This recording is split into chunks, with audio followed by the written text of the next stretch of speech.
बोल कलाकार सीताराम। प्रेमी भक्तों, बोल कलाकार सीताराम चैनल के माध्यम से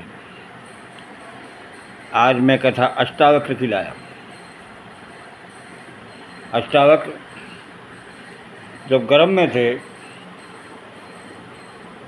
तो गर्भ में वो सारे वेद पुराण शास्त्र शास्त्रांग सब सीख गए। एक बार उनके पिता उनकी माता को कुछ प्रवचन कर रहे थे, सुना रहे थे कथा। उसमें कहीं सर्ग विसर्ग की उपसर्ग की कहीं भूल हो गई। उन्होंने पेट में से ही हुंकार भर के ऐतराज किया और उन्होंने 8 बार हुंकरा भरा अंदर से, तो पिता को क्रोध आ गया। उन्होंने श्राप दे दिया, तू अभी से इतना टेढ़ा है, मेरी बात को काटता है, तो तू 8 जगह से टेढ़ा हो जा। तो यही हुआ, जब उनका जन्म हुआ तो 8 जगह से टेढ़े हुए।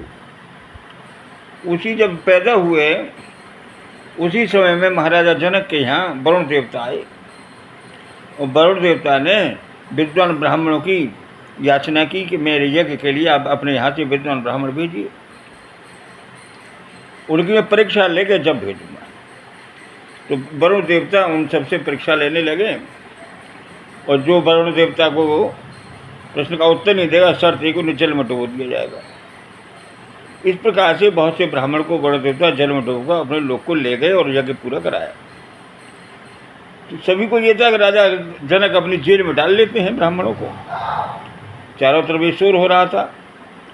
कुछ अष्टावक्र जब बड़े हुए, अपने साथियों के साथ खेल रहे थे, एक बच्चे ने ये कह दिया कि इतना वहाँ कुछ बताया उन्होंने, उन्हें ज्ञान तो बचपन से था ही। तो उन्होंने जब अपने साथियों को कुछ कहा था, एक साथी कहने लगा इतना विद्वान है तो अपने बाप की जेल क्यों नहीं छुड़ा लेता।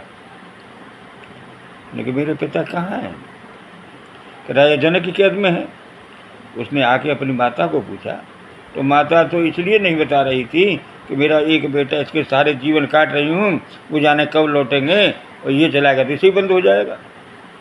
लेकिन जब पुत्र ने ज़्यादा आग्रह किया तो माता ने उन्हें सारी कहानी बता दी और राजा जनक की ओर चल दी। जब उन्हें देखकर राजसभा में पहुँचे तो देखकर सभासद हंसने लगे। तो राजा जब हंसने लगे तो बड़े क्रोधित हुए। अष्टावक्र कहने लगे, राजन, मैं तो विद्वानों की सभा मानकर तेरी सभा में आया था, मुझे पता नहीं था कि यहाँ चर्मकारों की सभा बैठी हुई है। सभी शांत बोले, क्या कह गया ये ब्राह्मण का बच्चा? ने कहा, हाँ, मेरे चमड़े को देख कर तुम हंसे हो, तुम सब चर्मकार हो। इस बात से सभी लज्जित हुए। उन्हें आसन दिया, उनसे पूछा, राजन बताओ तुम्हारी क्या हो? मैं शास्त्रार्थ के लिए आया हूँ, बुलाओ अपने ब्राह्मण को। अष्टावक्र ने उनको परास्त कर दिया। तो उसे लेके जल में डुबोने की शर्त लेकर जल में डुबोने चल दिए। जब जल में डुबोने लगे तो वरुण देवता कहने लगे, हे महात्मा, मैं जल में डुबोने से मेरे प्राण नहीं जाएंगे। और उसने अपनी वास्तुता सब बता दी अष्टावक्र को। उधर यज्ञ पूरा हो चुका था तो वरुण देवता कि यहाँ से बड़े धन दौलत लेकर के अपना ब्राह्मण लौटे। सबको बड़ी प्रसन्नता हुई। जनक ने अष्टावक्र से ज्ञान लिया, सीखा, तो अष्टावक्र को उन्होंने अपना गुरु बनाया। इस प्रकार से अष्टावक्र ने सभी योग क्रियाएँ जनक को दी। तो जनक भी अष्टावक्र को जैसा गुरु पाकर बड़े अपने को धन्य मानने लगे। क्योंकि एक समय अष्टावक्र घूमते घामते वृंदावन आ जाते हैं, ऐसा मैंने एक साधु संत से सुना। वृंदावन में अब उन्हें जो 8 जगह से टेढ़े थे, जो भी उन पर हंसता था उन्हें क्रोध आता था, श्राप दे देते थे। वृंदावन में जब आए तो राधिका जी की नज़र उन पर पड़ी और राधिका जी उन्हें देखकर मुस्कुराने लगी।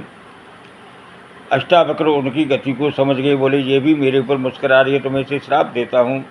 जैसे ही उन्होंने कमंडल से जल निकाला श्राप देने के लिए, वैसे ही भगवान कृष्ण ने आके उनका हाथ पर थाम लिया।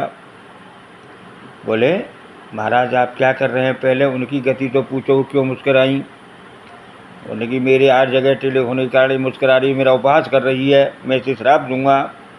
भगवान कृष्ण कहले, नहीं महाराज, पहले उनसे पूछो।